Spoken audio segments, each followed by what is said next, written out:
She whose life story is pure, whose character is pure, who is the very embodiment of purity, to that Holy Mother we offer salutations again and again. Sri Sharda Devi and her Divine Play, Chapter 33. Further Glimpses of Holy Mother, page 667. Greatness knows itself. In this world, some are born great and some achieve greatness through hard work. It is wrong to believe that money makes a person great. It is the person who makes himself or herself great. In fact, it is the inner noble qualities of a person that make him or her great. In the Chandogya Upanishad, Narada practiced many spiritual disciplines and was endowed with vast learning. Yet he was mentally afflicted on account of his ignorance of the self.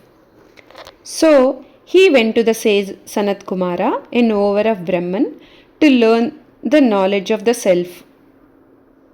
Sanat Kumara gave Narada 21 instructions and lifted his mind from the lower to the higher plane, and finally to the highest point, the infinite. Sanat Kumara described the infinite thus: the infinite is bliss. There is no bliss in anything finite. Where one sees nothing else, hears nothing else, understands nothing else, that is the infinite.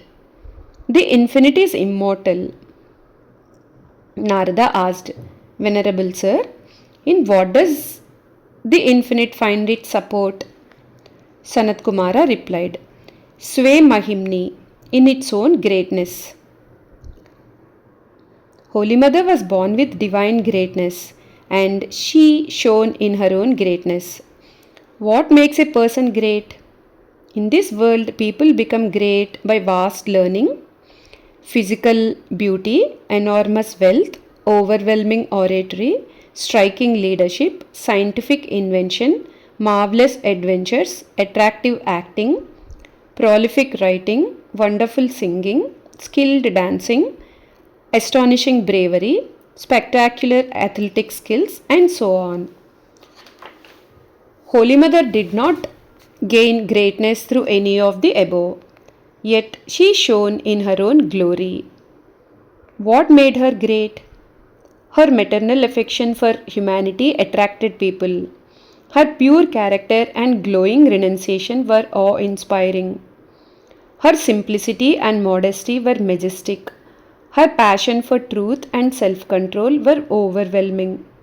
Her sympathy and empathy touched many suffering and bereaved hearts. Her compassion and forgiveness served many wayward souls. Her patience and perseverance were phenomenal. Her conversations and manners were sweet and dignified. Her commons and skill in action set the example for others. Her practical advice on the worldly plane and spiritual advice on the spiritual plane were extremely effective. And her sense of duty and unselfish service were the model for all. Holy Mother was the Divine Mother, and she was endowed with all divine qualities. Wherever she lived, she created such a spiritual atmosphere that everyone around her felt happy, felt they were living in a blissful abode. Jai Ma.